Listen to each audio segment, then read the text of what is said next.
Okay, Commander. Proceed to landing pad 03. Assisted docking initiated.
about the DMT flash, and I mentioned this morning when we were talking about Jung, is how astonishing it is that death by astonishment seems the major danger. And this is even if you're an art historian, a Jungian, an aficionado of symbols and so forth and so on. It seems to come from some dimension orthogonal to the human world. And it is not a unitary experience, the way the famous white light and all these other wordless, indescribable, elusive, mercurial things are. It isn't like that at all. It's extremely multiplistic, and it's extremely specific in its presentation. And when you smoke DMT, you have the feeling that you have burst into a place, that you have not had a psychological experience, you are not having a mental experience, you have burst into some kind of a space. And within that space, the first shock is that it's inhabited. And this is the shock I've never recovered from, because it was just the last thing I expected to find inside a chemical compound was the equivalent of a Bugs Bunny cartoon. It is inhabited by entities, is the only word to describe them. And they are, as I've said many times, they are like jeweled, self-dribbling basketballs. And there are many of them. And they come out of the background and they present themselves to you. They're literally vibrating up and down with excitement. They're faceted and rotating. And they see you as clearly as you see them. They even greet you. Some of you may recall the old Pink Floyd song, "The Gnomes Have Learned a New Way to Say Hooray." I think it's on Piper at the Gates of Dawn. It's the first album. Those Floyd fans were looking puzzled. It's because it was 40 years ago or something. Anyway, as you burst into this space, the gnomes say hooray, and they present themselves. And they are truly the gnomes of Central European fairy tales, archetypal gnomes. They sing, and out of their singing elfin chatter condense objects which look like nothing at all in this world. I mean, the closest I've been able to come to them are the eggs of Fabergé, you know, these constructs in sapphire and ivory and crystal and vitreous glass that the French designer Fabergé created. Well, these things are like that, but they're like that raised to some excruciating pinnacle of completion, because as they show you these objects, you know beyond any possibility of contravention that if a single one of these objects were to exist in this world, it would change this world forever. If a single one of these objects were to exist in this world, we would spend 1,000 years studying this object. The last time this happened was a guy gave a speech up on a hill about moral obligation. We studied it for 1,000 years. This is the same kind of thing. And these Fabergé hyperdimensional objects are themselves undergoing a dynamic transformation. They're not static objects like the Fabergé eggs. They are undergoing changes, singing, condensing other objects. These objects are crawling all over the ground in front of you, clamoring for your attention. Now remember, 12 seconds before you were sitting in a suburban living room somewhere grappling with some drug somebody wanted you to take. Now all that's gone, and here are these things. I call them types because I wanted to capture the sense of their childlikeness, I don't know why I call them tykes, actually. It just seemed like the appropriate thing. If some of you are classicists or students of the literature of the pre-Socratic philosophers, you might recall the 52nd fragment of Heraclitus, which says, the aeon is a child at play with colored balls. The aeon is a child at play with colored balls. And when you break your way into the presence of the aeon, it's extremely, I don't know, it's upsetting. You can't believe it's happening. There's a lot of cognitive dissonance. You could believe this if it just weren't happening to you. And there is this tremendous affection and interest in humanity, and then there is urgency, a lot of urgency. The tykes want to initiate you. They have a message. And the message is, you can do what we are doing. And what they're doing is using their voices to make physical objects condense out of the air. And they're saying, you can do this. Do it. Do it. Do it! And they're on you. And they jump in and out of your chest, which is something that is described in the Amazon, too. The Hekule in the tryptamine snuff cults of the Yanomamo.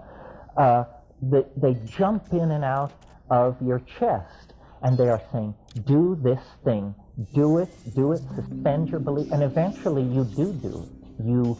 You discover that you can drop the filter of meaning, that your voice can move back several registers, and out comes elf chatter. And this elf chatter is able to wring the air in front of you like a washcloth and get alchemical gold to drip out of the air and to begin to condense in front of you. Well, by this time, most people would like to call time out so they can make phone calls to various philosophers. But there's no time out. It just keeps going. And these things have the aura of strangeness, of alienness is palpable. There's an emotion in there that we just don't have in this world, because it's composed of unbelievable alienness in the presence of unbelievable familiarity. It's an ecstasy that is a coincidentia oppositorum. Simultaneously, it is both what it is and what it is not. And the human mind can't handle that. That's called cognitive dissonance. I mean, you just go into a conniption fit. And it was the presence of the entities that shattered the person who I was, because I was a scientific rationalist, a reductionist. I had no room for elves in my cosmology. And here they were, hundreds of them. So it seems to me that this is a central question that shamanism has always dealt with, perhaps not with the kind of ontological sophistication that we imagine ourselves to have, but this is the question that must be asked. Who's in there? Who is this? There are at least 3 possibilities, and I'm not sure which is the most conservative. The first possibility is that we don't understand how the world is constructed, and that, in fact, there is a parallel universe running alongside of ours, full of elves who use a language to make objects. And then why you can burst through to this place on this one drug, then that each explanation raises a lot of questions. Then the other possibility is, this is the Jungian possibility. And Jung, I can't remember which one it was, but one of the later things, he talks about these elves because of the Kibiri. The Kibiri are the alchemical children that appear in Act 3 of Faust that Jung spent a lot of time on these alchemical figures and the question of the homunculus. And he says at one place, I think he says, he describes them as autonomous psychic elements that have escaped from the control of the ego. This is a weird way to go about it. I mean, it's probably an accurate description, but how much does it tell us, you know? It means that the psyche is to be visualized as a half-gallon of mercury, and when we throw it on the floor, the mercury balls up and spreads everywhere, and each ball of mercury you look at, by gad, it has a little face looking back at you. That's because mercury is a mirrored surface. You're looking at your own psyche shattered into thousands of pieces around you. Another possibility, and one I leaned toward for years, and I still lean toward, because I've noticed the radical nature of your explanation diminishes with the distance since the last time you smoked DMT. The longer it's been, the more likely you are to have some humdrum notion that you can pour it into. So the humdrum notion that I settled on was, well, clearly these are just extraterrestrials. They don't come in silver ships demanding to be taken to the National Defense Agency. This is how they come. Why they come this way? Who knows? They're coming through mind. Mind is the medium in which they travel. Where do they come from? Who knows? Can it even be located in the Newtonian space-time matrix? I mean, what do you want here? A star catalog number? Would that satisfy you? And then finally, and I think I've exceeded my number of possible explanations, and then finally the explanation, which is my current favorite, it's a little disturbing, and I haven't quite figured out what to do with it, but I have a sense we're on the right track here. The reason the DMT space feels so peculiar, both alien and excruciatingly familiar, is because these things in this other place represent what I call an ecology of souls. This place is the one place you never thought you were going to make a visit to and come back to chat it around the coffee maker. They're dead. That's who these things are. This is the realm of the dead. Well, I have to confess, in all of my psychedelic voyaging and idea mongering and all of that, I never was able to go that far, to reach that far in my imagination. It sort of had to be presented to me. But if you go to shamans worldwide and talk to them about their spirit helpers and say, you know, what's the deal with this? You know, who are these things? He says, well, these are the ancestors. Didn't you know? These are the ancestors. It's perfectly cut and dried and normal. I mean, this is absolutely forbidden by the modern worldview. And yet it lies very, very close to the surface in our culture. I mean, as an example of how close to the surface it lies in our culture, consider for a moment Santa Claus. What's this about? Santa Claus is the master of the elves. The elves that he is master of are demon artificers. They make toys for the world's children in their vast underground toy shops. And where are these underground toy shops? At the North Pole. I don't have to tell a room full of Jungians that the North Pole is the Axis Mundi, Yggdrasil, the magic world act, the center of the mandala. What are the colors of Santa Claus? Red and white, the colors of Amanita muscaria. Absolutely. What is the titulary animal of Santa Claus? Reindeer.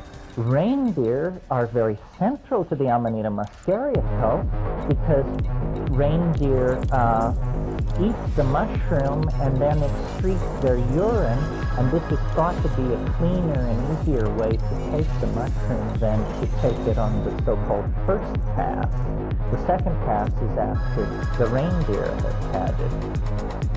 Just an anecdotal aside, if you're ever in the Yakut Basin, one of the great perils of the intoxicated Amanita user is to crawl out of the yurt in the middle of the night to take a leak in the snow, and before you can back off, the reindeer come and knock you headlong because they want to get to this Amanita-flavored snow. So here is Santa Claus right in the center of our culture, and when you take it apart, all the motifs are there. The demon artificers, the elves, the cosmic axis, the magical flight. I mean, it's a beautiful example of the preservation of pagan psychedelic use into a modern context.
There's promotional material on the table right outside. I guess a future schedule of places where I'll be talking. And Lux Natura catalogs where tapes going back to the Stone Age can be obtained. And also a description of Botanical Dimension, which is a non-profit corporation that we've started that collects and propagates plants with a history of human usage, shamanic or medicinal usage. We collect them in various parts of the warm tropics of the world and then bring them to a 19-acre site in Hawaii and propagate them there just toward the day when someone will want to do serious research or have some need of these compounds. Of the upcoming events that I'm doing, the one that I want to particularly call your attention to, because it's somewhat of a departure, is a 5-day at Esalen from the 28th of November to the 2nd of December. That's the week following Thanksgiving. And what that will be is, as some of you probably know, I have a very deep interest in the I Ching, in the mathematics of it, and in seeing it as a kind of damaged machine or unfinished artifact that can be mathematically reconstructed into what it was once in the pre-Han period. And since this is not the flashiest material around, I've pushed it all together into this 5-day workshop at Esalen,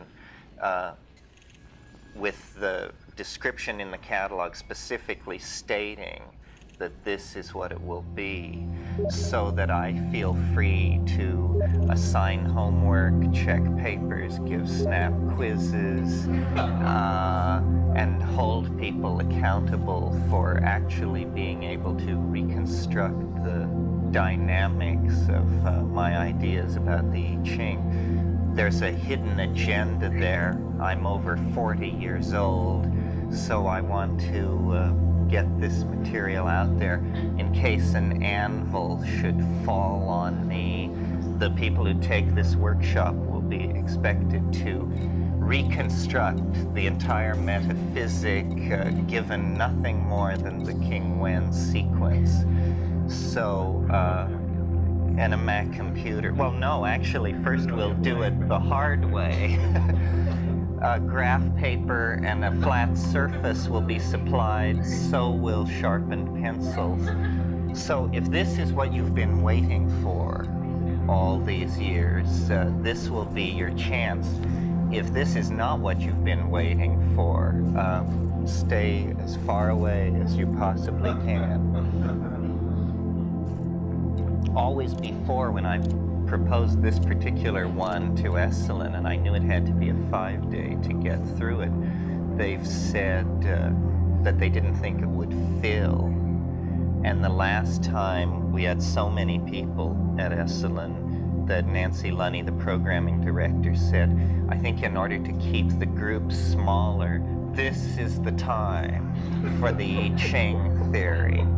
So it will be hardcore. Yeah, well, it isn't the sort of thing, you know, that you would dream of taking to lecture 200 or 300 people on who had self-selected for their enthusiasm for the psychedelic experience. And yet, you know, for me, it's a seamless web. And I've sort of always been frustrated by the fact that I could never present the formal foundations of why I say and do the things I do. And by formal foundations, I meant, you know, the mathematical equations that lie behind my point of view. Because there are mathematical equations, believe it or not. This is not just dreamed up.